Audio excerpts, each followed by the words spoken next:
Hello everyone, I'm Lavanya. So today in this video I'm going to discuss about the topic of losses in transformers. In that I'm going to discuss about what is a transformer, losses in transformers, types of losses and how we can reduce it. So let's start.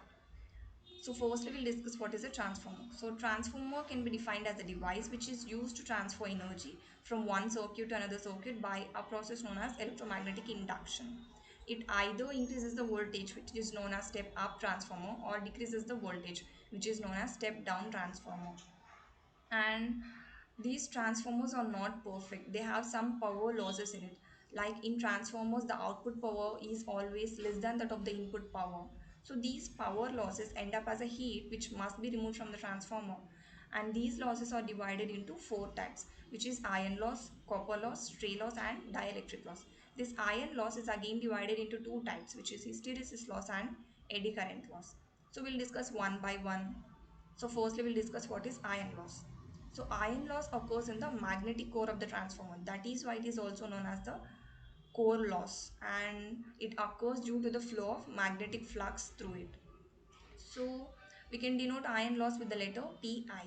And as it is divided into two types, which is hysteresis loss and eddy current loss, iron loss is defined as the combination or sum of hysteresis loss and eddy current loss. Or we can denote hysteresis loss which pH and eddy current loss with PE.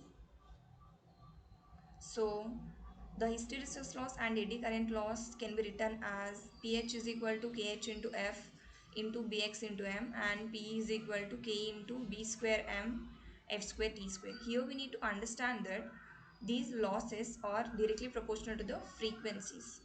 Here Bm means it is a constant. It depends on the properties of the core materials and it can range from 1.5 to 2.5.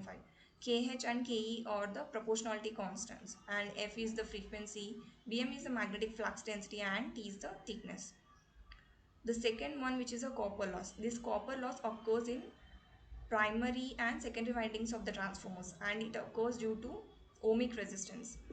We usually denote the copper loss with Pc, and the copper loss can be defined as the combination of copper loss in primary windings plus copper loss in secondary windings.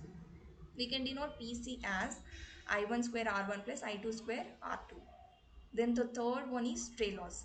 So generally in transformers, the total flux follows a path through air and this is known as the leakage flux. This leakage flux produces eddy currents at some parts of the transformers. These eddy currents causes some losses which are known as the stray loss. Then the fourth one is dielectric loss. The dielectric loss occurs in insulating materials like oil and it occurs only in transformers which have high voltages. Then we'll discuss the reduction of losses. So we can reduce the losses in transformers up to some extent in order to make the transformer perform better. So there are various methods to do it. Like in iron loss, we can use high graded materials like grain oriented electrical steel for the construction of transformer cores, and in copper loss we can use the proper diameter wire.